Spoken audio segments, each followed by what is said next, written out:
Durante séculos, os pombos-correio foram protagonistas de uma das maiores façanhas do mundo animal, transportar mensagens importantes entre pessoas separadas por grandes distâncias. Mas como esses animais conseguiam encontrar o caminho certo até o destinatário, mesmo sem mapas, GPS ou qualquer forma de orientação artificial? Essa é uma pergunta que já intrigou muita gente, e a resposta envolve uma combinação impressionante de instinto, treinamento e um senso de direção que desafia a lógica humana. Para entender tudo isso, precisamos voltar no tempo, lá para a antiguidade, quando os primeiros registros do uso desses pássaros começaram a surgir. Povos como os egípcios e os persas já utilizavam pombos para enviar recados importantes, aproveitando uma habilidade natural dessas aves, a chamada orientação por retorno ao ninho. Os pombos-correio não eram treinados para ir até o destinatário. Isso pode parecer estranho à primeira vista, mas o truque estava justamente em fazer o contrário: os pombos sempre voltavam para casa. Ou seja, a técnica era colocar o pombo em uma gaiola, levar ele para longe de onde vivia, e soltar com a carta amarrada à perna. O pombo, então, fazia o caminho de volta para o local onde foi criado e treinado, e é justamente aí que mora o segredo. Os donos dos pombos sabiam que essas aves têm uma capacidade extraordinária de memorizar o caminho até seu lar, mesmo se estivessem a centenas de quilômetros de distância. Então, se alguém quisesse mandar uma mensagem para determinada cidade, era preciso ter um pombo que tivesse sido criado nessa cidade e que estivesse, temporariamente, em outro local. O que tornava tudo ainda mais fascinante era o sistema logístico criado em torno disso. Imagine que você mora na cidade A e quer receber notícias da cidade B com frequência. Para isso, seria necessário criar vários pombos na cidade A e enviá-los, ainda jovens, para a cidade B. Lá, eles seriam mantidos e alimentados até o momento em que alguém precisasse enviar uma carta de volta para a cidade A. Era só amarrar o bilhete na perna do pombo e soltá-lo, e ele faria o caminho de volta sem erro. Isso quer dizer que os pombos não sabiam para onde ir, eles sabiam apenas como voltar. Por isso, cada pombo só fazia uma viagem de retorno para sua casa. E para que a comunicação fosse constante, era preciso manter vários pombos nas duas pontas da rota. Mas como os pombos conseguiam encontrar o caminho certo para casa, mesmo passando por florestas, montanhas, rios e cidades desconhecidas? A resposta está em suas habilidades naturais de navegação. Os cientistas descobriram que os pombos-correio usam uma combinação de fatores para se orientar. Um dos principais é o campo magnético da Terra. Essas aves têm estruturas em seu cérebro e em seu bico que funcionam como uma espécie de bússola biológica. Isso permite que eles percebam as direções e saibam onde fica o norte, mesmo que estejam em um local totalmente novo para eles. Além disso, os pombos também usam a posição do Sol no céu para se localizar durante o dia, e conseguem identificar marcos visuais no terreno, como rios, montanhas e até mesmo rodovias.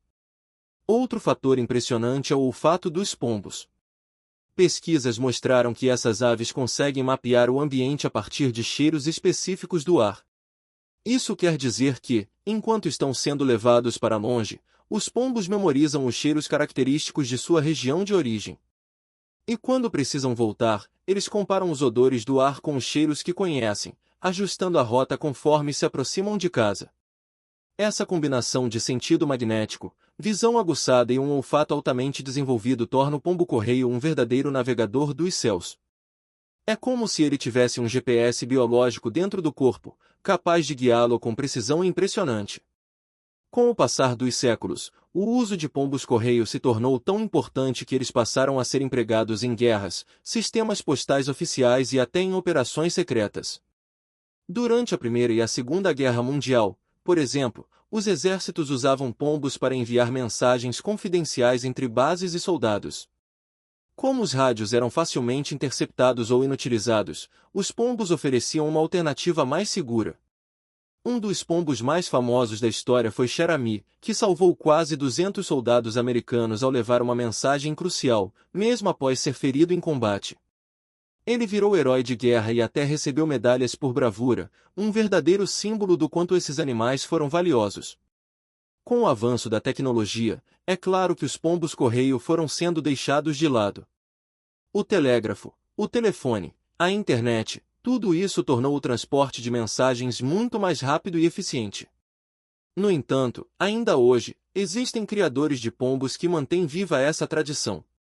Eles participam de competições de corrida, onde os pombos são soltos a grandes distâncias e disputam quem volta para casa mais rápido. E é justamente nessas provas que a precisão e a resistência desses animais continuam sendo admiradas. Alguns pombos conseguem voar mais de 1.000 quilômetros em um único dia, retornando ao ponto exato de onde saíram, sem errar a rota. Além disso, há quem estude os pombos para tentar aplicar suas habilidades naturais em tecnologias modernas. A ideia de sensores biológicos, por exemplo, se inspira na capacidade dos pombos de detectar campos magnéticos e cheiros com tanta precisão. Cientistas também observam o comportamento dessas aves para entender melhor a navegação animal e até para aprimorar sistemas de inteligência artificial. Em outras palavras, mesmo fora do serviço de correspondência, os pombos ainda têm muito a ensinar. E talvez o mais incrível seja pensar que, por séculos, a humanidade confiou em um pequeno pássaro para entregar mensagens cruciais, usando nada além de instinto, treino e um inegável talento natural para orientação. Agora que você sabe como tudo funcionava, talvez olhe para um pombo na rua com outros olhos. Eles podem parecer comuns, mas carregam uma herança histórica impressionante.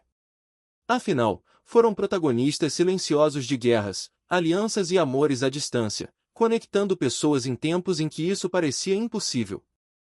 É uma lição de como a natureza pode ser aliada poderosa da humanidade, e de que, às vezes, o segredo para resolver um grande desafio está em compreender melhor as criaturas que nos cercam. Os pombos-correio, com sua simplicidade e eficiência, nos mostram que mesmo as soluções mais antigas ainda têm muito a ensinar em um mundo cada vez mais digital e impessoal.